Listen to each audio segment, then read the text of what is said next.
Hello, everybody. You have dialed in a series of teaching videos for cancer research.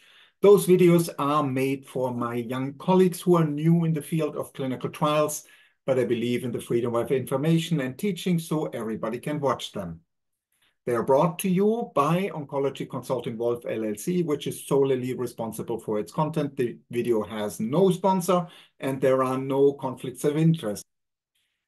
If you are a patient and ended up here because you searched for a video for endometrial cancer, I recommend keep searching. For patients, I like the video of Dr. Joshua Cohen from UCLA. If you are a medical student, be aware this video is not enough for your medical exam. And if you are a child, please ask your parents if you should watch this. My name is Johannes Wolff. You have voted. We have asked you what series of videos should we do after the Kaplan-Meier videos are completed, and your answer was response. Define it for me. Well, definition of response in the context of clinical trials means we give a drug, we want to shrink the cancer, and then we see if the cancer responds. We will scratch the high level of that in this video by giving a response definition for clinical trials. We'll give an example for clinical care response and an example for a clinical trial response in endometrial cancer. In the context of clinical oncology trials, what we see in an individual patient as tumor response is typically categorized in one of four categories: CR, PR, SD, and PD. CR means the malignancy has completely disappeared. Partial response means it has almost disappeared. Stable disease means it is about the same size, and progressive disease means it is larger. If we take those categories from an individual patient and turn them into a description of a group of patients, such as a cohort, a treatment arm, then we divide the number of patients that had experienced a response by the number of patients that were totally treated. One way to do this is to just use patients that had CR. That is called the complete response rate. More commonly, CRs and PRs are counted together, and that is called then the overall response rate or objective response rate. Almost equally relevant is the denominator of this calculation. How many patients are counted as denominator? This may be the total number of patients that have ever received the drug. That's how it's typically done in phase 3 studies. Or it may be the number of patients in whom a response measurement was documented, the so-called number of evaluable patients. The difference between the two numbers are the non-evaluable patients. Those are patients that have started the clinical trial and then had their first image before the drug was given, but then the second image didn't happen by whatever reason. And it is important when you look at response rates to not only look if this is a CRR or ORR, but also which denominator was used. It gets even more complicated. Sorry for that. The geometry of the measurement plays a role. It is quite important if it is just one dimension, a diameter of the cancer, or two dimensions, or even the volumes. What do we do when there is more than one tumor in a patient? That's very common, metastatic tumors. What do we do with temporality? When a tumor just shrinks briefly and then grows back very fast, even larger than it was before, do we want to call that response or not? And finally, in some cancers, it is relevant what the body around does after the drug has stopped. That's very commonly used in leukemia. In leukemia, also CR not always means complete response. It may mean complete remission. Because it is so complicated, there is a number of disease-specific response criteria guidelines. The most commonly used one is RECIST, which is used for many solid tumors.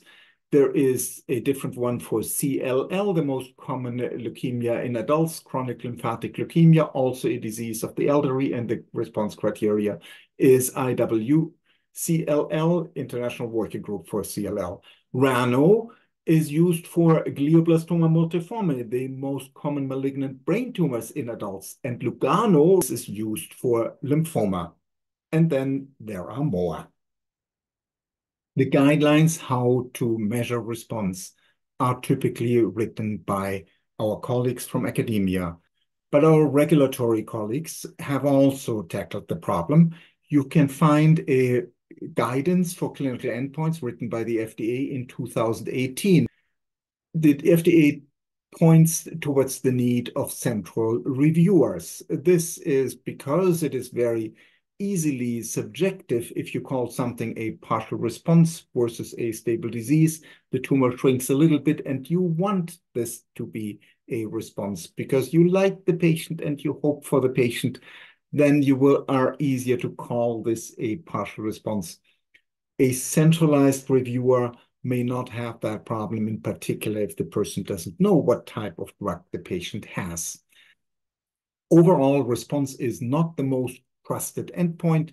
The FDA points that there is not always a correlation between response and survival.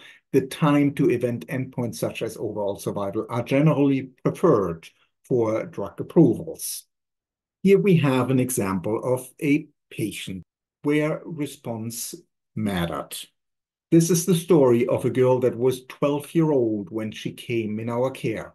Before that, she had been diagnosed with a Wilms tumor. That is the most common kidney cancer in children. She had a particular unfavorable form of it, nephroblastoma, and was treated with a COG protocol, Children's Oncology Group. In pediatric oncology, those trials are the standard of care. It went well in the beginning, but then the tumor recurred. She received a further treatment with quite intensive chemotherapy and radiation. All of the drugs used were drugs that were not approved specifically for the indication nor for the age. This is off-label treatment. Now, off-label treatment is legal. It is even necessary often for patients such as children where there is almost nothing approved. Off-label treatment is also legal in the context of clinical trial. What is not legal is off-label marketing for a pharmaceutical company. But this was not only legal, this was standard of care. And the tumor shrank again. Unfortunately, this time again, it didn't last. There was a second relapse. She was then treated really experimental with hyperthermic intraperitoneal cisplatinum chemotherapy. Now, that is quite a difficult thing to do. The tumor responded, and these are the images. Let's start on the left. This is a CT, computer tomography. It is a cross-section through the abdomen, the belly, and you can see the white thing here in the back. That is a vertebra. That's the vertebral column. You are in the back. This is the front. Here you see a cut through the liver. The liver is on the right. Behind the liver is another organ. That is the kidney. Normally, we have two kidneys. I'm going to leave it up to you to find out and tell me why there is no kidney visible on the other side. Please put it in the comments. I'm curious how many get it right. What you see on that other side, however, is a gigantic mass. After the treatment, you still see the liver, you still see the kidney and the vertebra, but the structures you see on the other side are all normal structures. The CT showed no remaining tumor at that point in time. To the right of this, you see PET images, positron emission tomography. First thing, the images are in relation to the CT flipped by the side. You see L here, you know the liver is on the right. So right is here in this image and right is here in that image. Now you see this big black spot on the top. That's the brain. It eats a lot of glucose and therefore it lights up in this method. The tumor is here. This is the same as that. And after the treatment, it is gone. On the other side, you see the kidney. This would be the place where the liver is, which doesn't light up. And you see again, the kidney is missing on the other side where the tumor was. After the treatment, there are still a couple of black spots. The brain is still there. That's kind of a good thing. The kidney of the other side lights up, but that's not because there is cancer in there. That's because the radioisotope is excreted this way. Same story for the bladder. It shows up. But then what is this thing? On top of the bladder, there is something there, and it was there before. Maybe it isn't complete response. Now, we can argue about that. And in the context of a clinical trial, this is extremely important if this patient had a complete response or a partial response. But this patient wasn't on a clinical trial. It was an individual treatment. And in the context of the individual treatment, many other things are far more important. This gets different when we're talking about patient groups. And the paper I have selected for this is about trastuzumab deruxtecan in HER2 expressing solid tumors. It was published in the Journal of Clinical Oncology in 2023, so it is fairly new at the time point where I'm making this video. You can see in there that response is a prominent endpoint. And while there is no control group where patients did not get the drug, there are comparisons possible within the patients that were treated. The first comparison here is among different indications. Endometrial carcinoma is the most common gynecological cancer. It appears that this indication had a better response rate than, let's say, pancreatic cancer. Second thing you can see is that even within this group, you can differentiate among patients that had immunohistochemistry 3+, HER expression in their tumors, versus 2+, less HER in the tumors. Those with more responded better. Let me also draw your attention to the word confirmed here. We talked about responses being somewhat subjective and difficult to judge.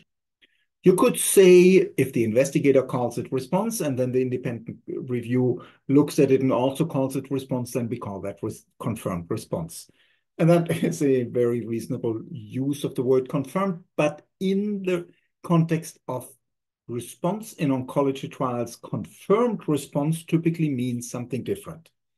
It means that the image that showed the response was confirmed with a later image. And therefore, it excludes the patients in whom the tumor responded very briefly, and before the next image came around, the tumor had already grown back. Endometrial cancer is the most common gynecological cancer. It is related to unopposed estrogen. Estrogen grows the endometrium, progesterone differentiates it. The two hormone groups are in balance. Normally, they're out of balance, and estrogen, there is more estrogen, then endometrial cancers may grow.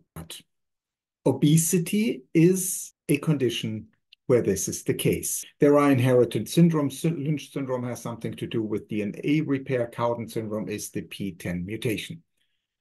Endometrial cancers can be separated in various molecular types. There is the group that have pol E mutated, that's DNA polymerase epsilon.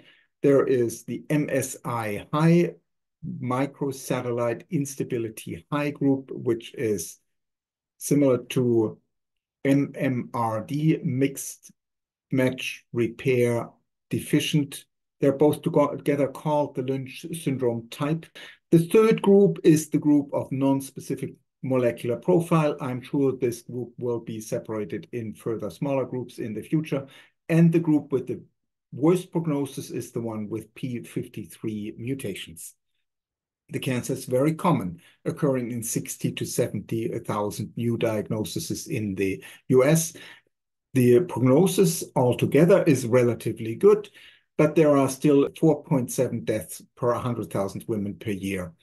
The typical age where this occurs is age 60. This is a tumor of the elderly, and it is more common in African American women, which is a problem because clinical trials typically have this population underrepresented. The first symptoms may be postmenopausal bleeding or lower abdominal pain. Lower abdominal pain is very nonspecific, but postmenopausal bleeding is not. Up to 1/3 of the patients presenting with this symptom actually end up to be diagnosed with endometrial carcinoma, endometrial cancer. The NCCN guidelines of 2023 list as primary treatment surgery, radiation, chemotherapy, and immunotherapy. The drugs that are listed here are the ones that the guidelines actually list. The other ones I've added as they are currently in clinical testing. Secondary treatment allows even further mechanisms of actions. And if you go and look into the literature, what is being published and what is being studied in clinicaltrials.gov, you end up finding out that almost every drug that is tested in solid tumors currently is also tested in endometrial carcinoma, and therefore it could well be that a year or a few years from now, this list looks very different. Trastuzumab deruxtecan is an antibody-drug conjugate with a HER2 antibody and a topoisomerase I inhibitor warhead. These drugs often have three names. One comes out of discovery, and the first letters often indicate the company that made the drug. The second name often is the generic name, commonly used in the context of academia, and when that is too long, then an abbreviation is made. The third name is the brand name, which comes about when the drug is approved. Trastuzumab deruxtecan has an antibody that binds to HER2. It is a mechanism of action that was a hallmark in the development of anti-cancer drugs, so to speak, the grandmother of all monoclonal antibodies. Now, the molecules are getting more intelligent.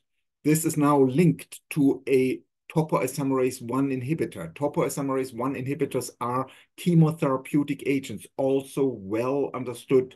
They are on the market and clinically used for many years. In the last century, I used topotecan as the first one in my hands. They have the same side effects that all chemotherapeutic agents have. Those are hair loss, nausea, vomiting, neutropenia, thrombocytopenia, fever neutropenia, things that can be really dangerous and extremely unpleasant.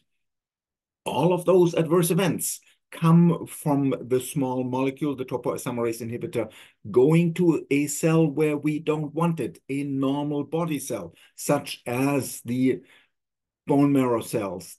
The concept of binding this warhead or payload to an antibody is that the entire molecule gets bound to the cancer cell that expresses the antigen. The molecule then gets endocytosed, taken up by the cancer cell. Inside the cell, the payload or warhead is cleaved off and then does its damage to the cancer cell without going outside and hurting the rest of the body. The drug at the time of the video was approved for certain types of breast cancer, lung cancer, and gastric cancer, but not for endometrial carcinoma. Let me point out, we have no financial relationship to the drug or its makers. So, response does not always predict survival. Clinical development should continue, and it does. I looked for endometrial cancer in clinicaltrials.gov, and I could find 5 different clinical trials that allowed the enrollment. Now, this one we have to exclude. That is the same one where I showed you the paper. That leaves 4 clinical trials, and I'm sure there will be more before the drug can be approved and a benefit in progression-free survival and overall survival can be shown. Hopefully, this will be the case once, and this will not be one of those drugs where response didn't predict survival. Thank you very much.